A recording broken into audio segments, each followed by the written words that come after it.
Hi guys, welcome back to Dialogue, the dialogue on analog music reproduction. In this episode, as promised, we are going to take a look at one of the most famous, renowned, high-quality preamplifiers present out there.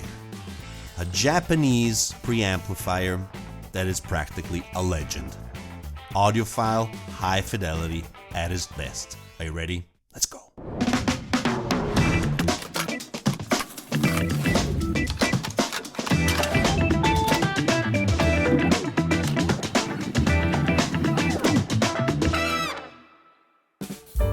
Okay, everyone. So, as you know, when I finally separated from my Luxman a few months ago, quite a while now, I finally passed to my first separate system. I waited a whole long way, all these years, before taking the jump, the plunge, to get a high quality system. And I found amazing a power amplifier and preamplifier from past labs. They were used, but they were in perfect, pristine condition.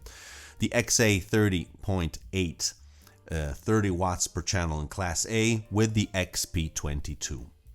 Here is the link, which you're also going to find in the video description, where I reviewed them. So, starting from that, I had this sense that the XP wasn't just the right thing for me. I do like this amp, which is right here, the past lab, it's still with me, but the XP departed, went away, left me, and made space to two new friends, as I mentioned in that video, and today we're going to take a look at one of these, a legendary preamplifier. You've already seen it from the title, the Shindo Masseto. As you know, Shindo is a very special company based in Tokyo in Japan. Mainly, his glory comes out mainly to his founder, Ken Shindo, which unfortunately passed away a few years ago. After a few years of problems, his son got in, so now Shindo is still on the go. You can still find their stuff. There is obviously their website with their productions. You can find the link here in the video description. The Masseto, for example, is not into production anymore. They have other lower class and upper class preamplifiers, following the style, the philosophy, obviously, of Ken Shindo. But according to many, when Ken Shindo was alive, his products had different particular specifics. It just had a better sound. And the Masseto that we're going to take a look today belongs to that period of time. And the Masseto has this very special name, like almost all of the gear of Shindo, which comes from what? Wines. These are names of wines. And it's funny because Masseto, Il Masseto, which means the place where there's lots of boulders of rocks, it's a very famous wine that they make like a few kilometers away from here, because as you probably know, a lot of people don't. I'm Italian, I live in Tuscany, I'm nearby Florence. So I know Masseto, even though it costs a huge quantity of money. It is one of the most famous wines that we have here in Tuscany, super Tuscan wine, and not only. And Ken Shindo obviously was a great, I believe, fan of all these incredible wines. So all these products, like the Bosne Romanée, Petrus, so a lot of wines also from France, all have their names come from these incredible, amazing wines. Okay, so you already start to feel this kind of, I don't want to say snobby, but this tentative to put everything at another level, okay? In fact, the price was incredible, very, very high. Now this the Masseto came out in 2007, okay? My model, which is used, obviously, it took years and years to find one. Finally, I found one in Norway and managed to make it come here. Oh, a nightmare. It was very, not a nightmare, but very, very tough because it's very difficult to find European voltage machines. They're almost all Japanese. So you lucky guys in the US can easily find one. But here in Europe, it's really, really tough. So when this unit came out, it was above $11,000. And if you put that in the inflation calculator, that means that more or less we are above, as here's the correct exchange rate, $16,000. Wow, that's a lot. Okay, but apart from that, I clearly paid a different price. This was on the used market. Clearly, otherwise it's really difficult to have access, especially to the higher end models, even the higher ones like the Vosne Romane, Wawa, or the mono amplifiers, the power amplifiers. Incredible prices, incredible quality. In any case, apart from that, we are going to see now the main characteristics, and afterwards, as you know, that's my formula. I'm going to discuss a little bit about the signature, the sound signature, the impressions, the characteristics, what struck me. Because this is my voyage in trying to substitute the XP22. And maybe I found the correct guy. Yes, I've changed completely. Now from solid state, we are passing now to tube preamplifiers. And also the other one is a tube preamplifier. And I must admit that there is that something that just put them at a different level when you're spending that kind of money, clearly. Otherwise, nope. Okay, well, we'll discuss about this afterwards a little more. Let's take a look now to the machine.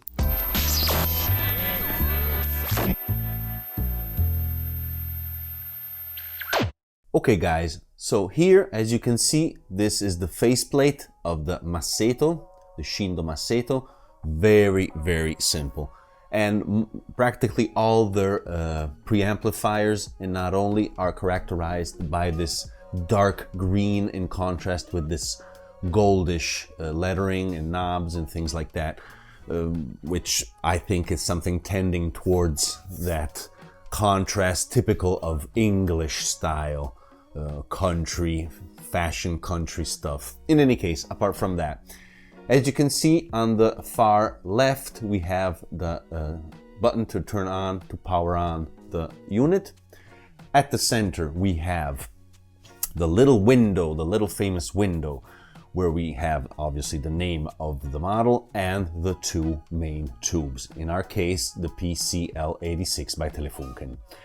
On the right, we have two knobs, one for the volume, very nice, with just enough resistance. I think it's perfect, fantastic. And also the selector for the inputs with these nice little clicks. I like that. Plus 3 little LEDs when you turn on the unit. And that's it. Very, very simple. Let's take a look now at the rear. Okay, here's the rear. Fantastic chassis. As you can see, I love when the cover, these nice metal aluminum covers, embrace the box like this. It's always a symptom of high quality, in my opinion. Construction quality. Okay, so as you can see, very simple. We have one input for MC cartridges and another input for moving magnet cartridges, okay? And this is the selector, as you can see, to decide which one to use. The MM has a step-up transformer designed by Ken Shindo inside, and that's why it has a higher price in respect, for example, to the Montbrison, which does not have this.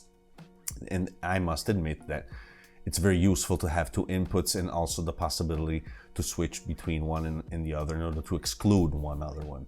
Here we have the ground to connect the ground of your turntable, and then we have the normal line inputs.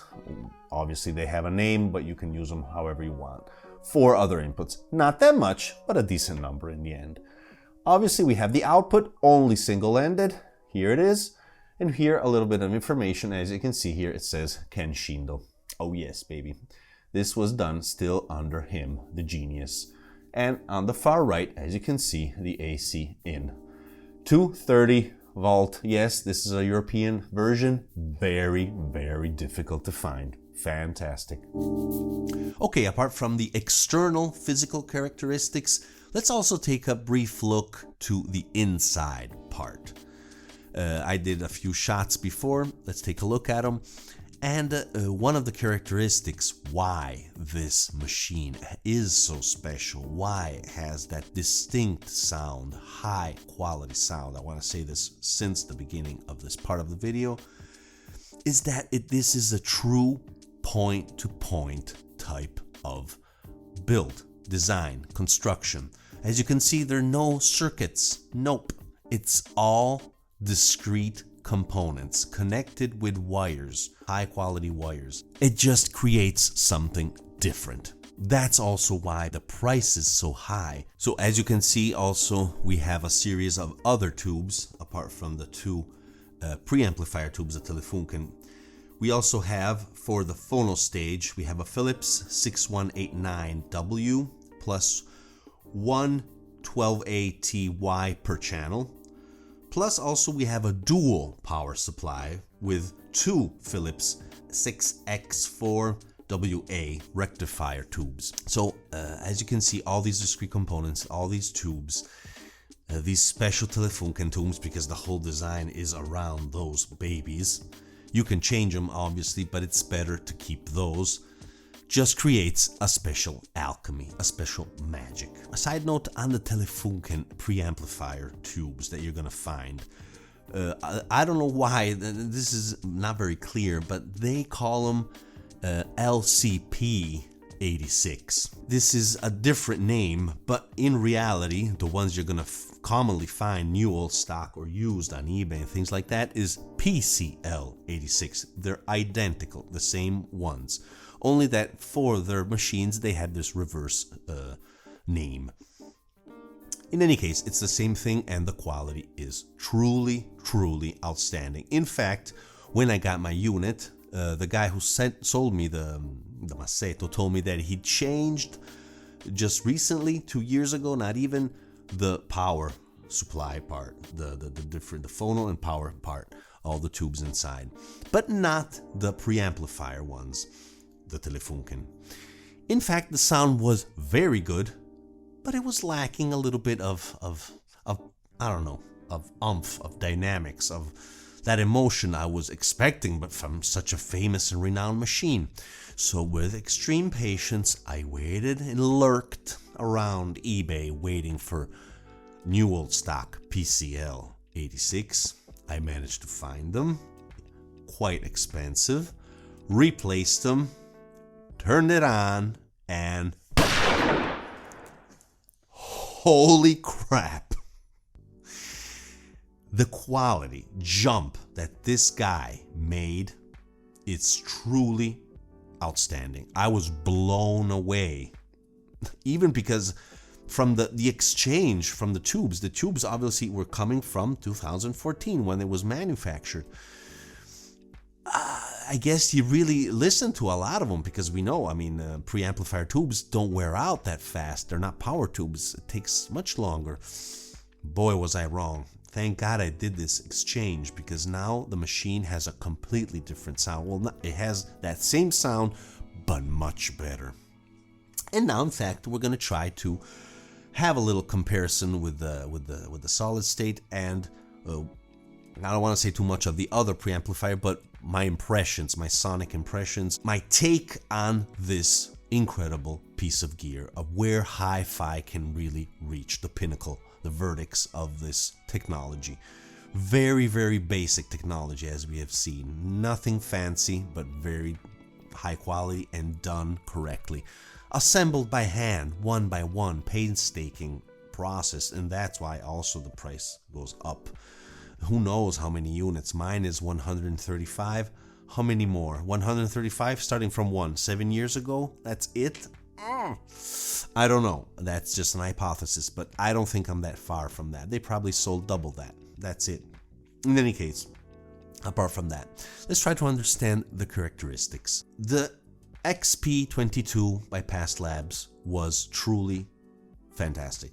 Coming from the Luxman, which is a little gushy, very warm, very round on the top. This was very neutral, very nice and precise. At least that was my impression, but a little bright on the top. I was convinced it was the room maybe, because of the change in the sonic characteristics of the XP. No. I mean, well, at least as soon as I put this, and I'm amazed how much a preamplifier can change the sound, the results of your listening, of your playback. That was shocking. I mean, night and day difference. With the Masseto, with the Shindo, things really fell into position. Finally. I mean, I did not have that bright impression that I got with the XP. Maybe because the tubes are making that distortion, that roundness, which is perfect in my environment. Absolutely, that could be. I mean, clearly the XP is almost a lab machine, how precise it is. And solid state is more precise. It's always going to be than a tube preamplifier. But we're not just looking for precision. We are looking for, as you know, engagement, love, passion. And the Shindo won me over big time. Okay, so what are what struck me most of anything? Well, first of all, I want to say the timing. I mean, this guy is fast. You would think solid state is fast? Oh, this is much faster.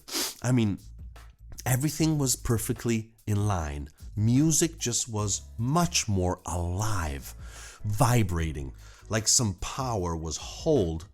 And as soon as it finally had the chance, because of the recording, you heard it gushing out with these transients, with these peaks and loud and soft, attack and decay, dynamics, fantastic dynamics, and also the quality, the resolution, the timbre of the instruments, of the sounds, of the noise that an artist is doing, like when playing. Clearly we're talking about jazz music where you can hear these things, or chamber music. If we're talking about a rock and roll concert, there ain't gonna be that much differences. Clearly it's gonna be better, but you're not gonna pick up these nuances that, for me, it's something greatly emotional. When I can hear really the lips of someone going on the saxophone, and the noise of the little buttons that he's changing while he's blowing inside. I mean, that's just putting you inside the scene and really making you part of the experience. And I love that. I just really love that. That's why audiophiles are so crazy about sound.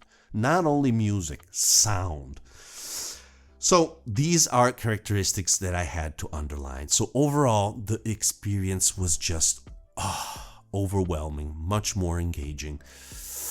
Fantastic. It was really thrilling, something that I did not expect, but now I understand why a legendary piece like this is so famous. Like, for example, Art Dudley had a Masseto.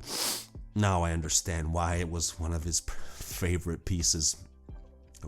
Rest in peace, Art. Thank you so much, because also his articles were an inspiration for me. One other thing I want to say in contrast, for example, with the XP, because clearly that was my last one, so I have to do this comparison, is that we have this rock solid bottom, okay, on which we can rely on. While instead with the XP, I was kind of missing this. So don't misunderstand my words. I'm not saying it's missing bass, okay? The past labs, absolutely. But there's that sense of deep and well-positioned, solid, grounded bass. Not boomy, just there, sculpted, that it's keeping alive. All the rest, that it was just lacking in the XP. I don't know why.